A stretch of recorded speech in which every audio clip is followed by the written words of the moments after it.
anak-anak? Waalaikumsalam warahmatullahi wabarakatuh. Ya, selamat pagi, salam sejahtera bagi kita semua.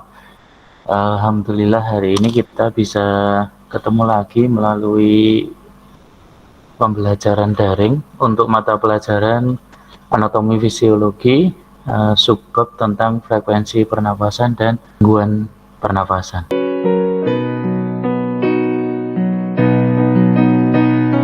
Adapun nanti sebelum kita mulai anak-anak, kita buka dulu dengan doa.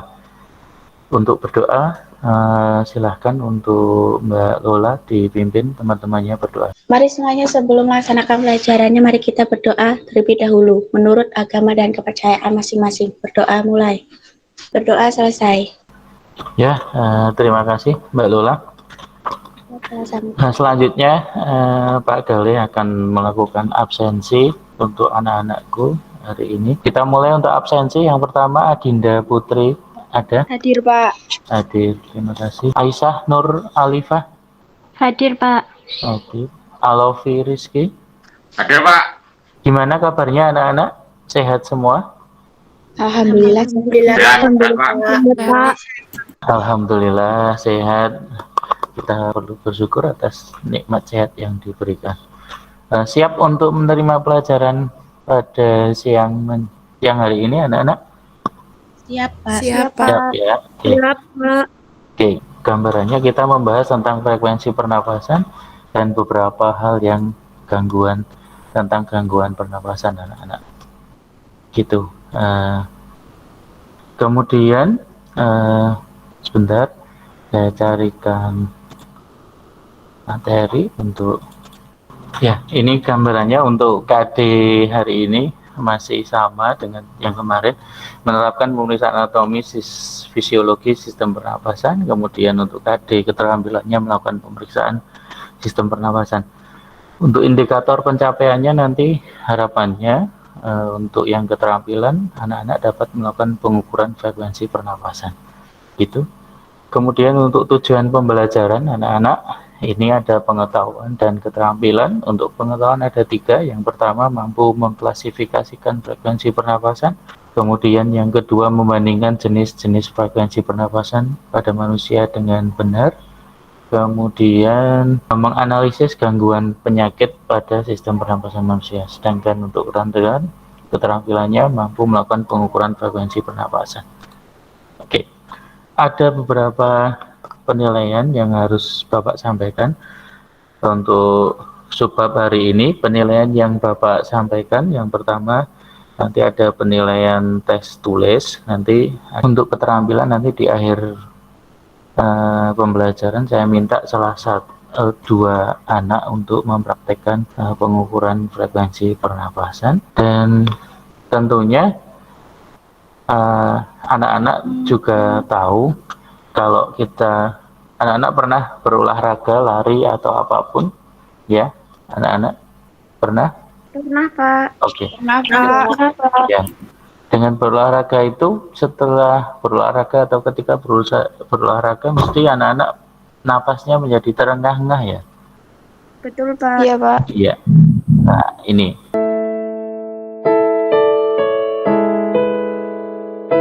anak pada pembelajaran hari ini ada beberapa gambar. Yang pertama ada yang duduk, kemudian ada tentunya dari kegiatan 3 aktivitas yang berbeda ini.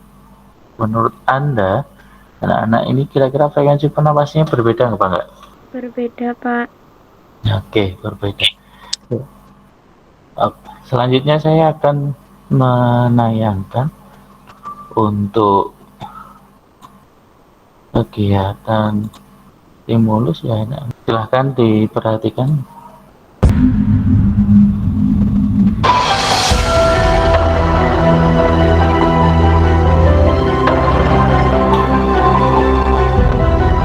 Asma bisa diderita oleh semua golongan, usia, baik muda ataupun tua. Bagi seseorang yang memiliki penyakit asma, saluran pernafasannya lebih sensitif dibandingkan orang lain yang tidak hidup dengan kondisi ini. Untuk mengetahui apakah seorang pasien menderita asma, dokter biasanya melakukan sejumlah tes, misalnya spirometri dan ronsen. Ya, di dalam video tadi dijelaskan di mana seseorang trik-trik ketika dia mengalami gangguan sistem pernapasan berkaitan dengan penyakit asma. Menurut Anda, ketika ada seseorang yang terkena asma ini, apakah frekuensi pernapasannya terganggu?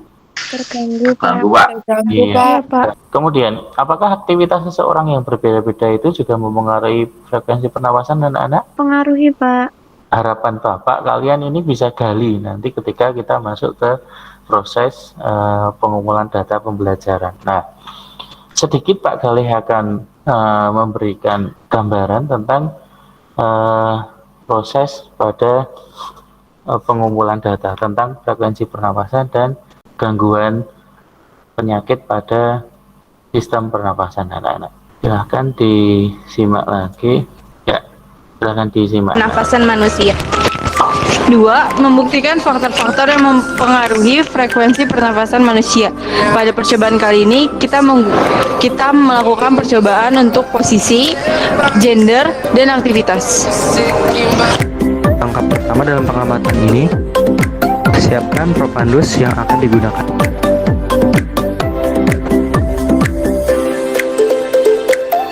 Langkah kedua, lakukan aktivitas yang sudah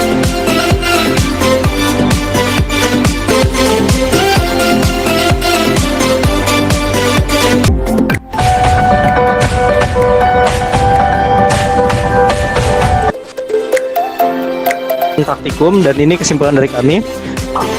Dapat disimpulkan bahwa untuk menghitung frekuensi pernafasan dengan aktivitas ya anak-anak, sudah disimpulkan tadi bahwa aktivitas itu akan mempengaruhi frekuensi pernafasan. Kemudian Bapak akan menampilkan video tentang gangguan pernafasan anak-anak.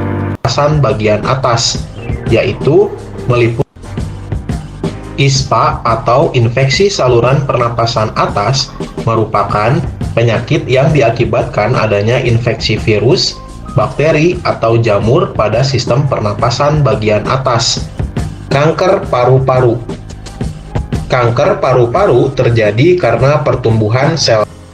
Terima kasih sudah menonton video ini. Oke, anak-anak, video pertama itu kaitannya dengan frekuensi pernapasan dan aktivitas yang membuat perubahan pada frekuensi pernapasan. Kemudian video kedua itu kaitannya dengan gangguan-gangguan pada sistem pernapasan. Menambahkan apa yang ada di dalam video tadi anak-anak. Frekuensi pernapasan sendiri adalah intensitas masuk dan keluarnya udara. Untuk bayi baru lahir itu frekuensi pernapasannya 35-50 kali per menit. Kemudian kita masuk kepada tugas LKPD anak-anak. Ini tugasnya juga sudah Bapak share di Google Classroom. Di sini saya Bapak menuliskan kasusnya atau hipotesis yang perlu kalian jawab. Siapakah yang mengalami gangguan pernapasan? Kemudian apakah nama frekuensi pernapasan yang melebihi dari normal? Kemudian yang ketiga, berapa nilai normal frekuensi pernapasan pada anak berusia 3 tahun? Kemudian yang terakhir, bandingkan hasil pengukuran frekuensi pernapasan pada Nyonya L dan Saudara C. Ini tugas kelompok anak-anak, satu kelompok terdiri dari 4 anak. Harapannya nanti salah satu kelompok bisa melakukan presentasi di forum ini. Oke, saya berikan waktu kurang lebih 10 menit. Silahkan dikerjakan. Bersedia anak-anak? Bersedia, Pak. Oke, selamat mengerjakan. Berkenan untuk mempresentasikan hasil diskusi kelompoknya, Siti. Baik Pak Galih, terima kasih atas waktu yang diberikan. Untuk selanjutnya presentasi yang akan dilakukan oleh kelompok 1 yang dibacakan oleh Siti Nur Aziza. Waktu dan tempat saya persilahkan. Baik, terima kasih atas waktunya. Sebelumnya, Assalamualaikum warahmatullahi wabarakatuh. Saya perwakilan dari kelompok 1 akan membacakan hasil kerja kelompok kami dengan kasus dengan jawaban 1. Dari kasus di atas yang mengalami gangguan pernafasan adalah Saudara C.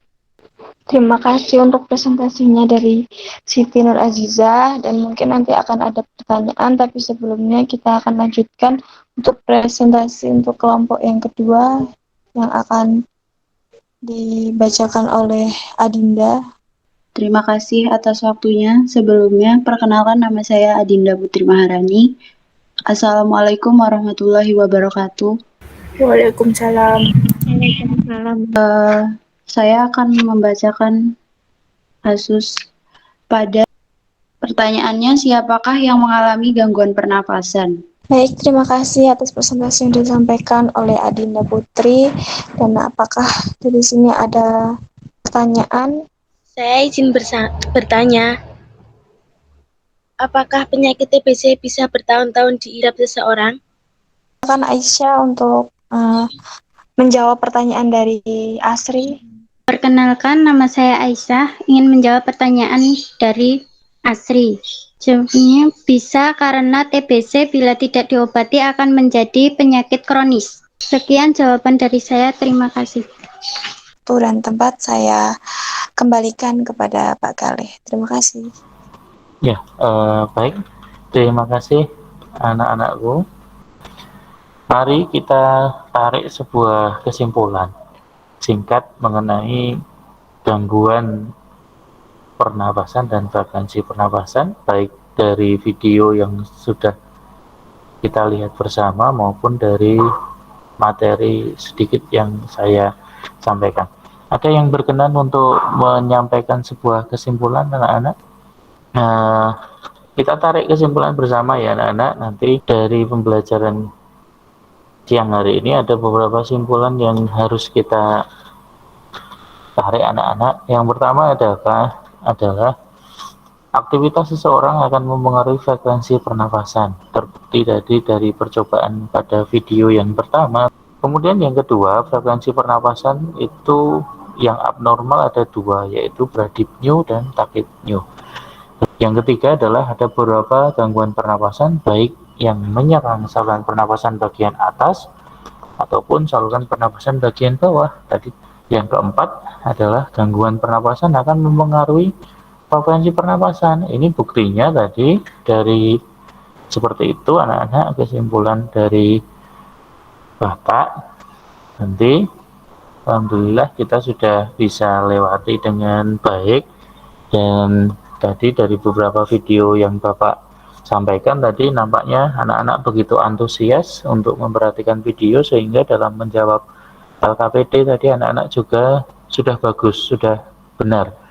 Alhamdulillah kegiatan hari ini sudah berjalan dengan baik sekali, kegiatan pembelajaran hari ini. Kemudian Bapak juga sudah membuat soal pilihan ganda pada Google Classroom untuk tugas anatomi fisiologi. Silahkan dibuka, nanti ada 10 soal anak-anak di situ dikerjakan. Jangan lupa Bapak juga berpesan anak-anak untuk mempelajari subbab selanjutnya tentang sistem pernapasan, yaitu tentang pemeriksaan fisik pada sistem pernapasan. Nanti bisa dibuka pada modulnya di GC ada. Itu silahkan dipelajari untuk pertemuan berikutnya. Bapak tidak bosan-bosan untuk berpesan selalu patuhi protokol kesehatan anak-anak 5M. Bapak mengutip sebuah dari tokoh Indonesia, Bapak Buya Hamka, yang dia berkata bahwa iman tanpa ilmu bagaikan lentera di tangan bayi, namun ilmu tanpa iman bagaikan lentera di tangan pencuri. Jadi harapannya anak-anakku di sini selain juga mendapat ilmu, meningkatkan keilmuan, juga harapan Bapak kalian semua tetap jangan lupa untuk meningkatkan keimanannya, supaya ilmu yang kalian dapatkan bisa menjadi lentera yang menyinari lingkungan sekitar dan cahaya penyejuk anak-anakku.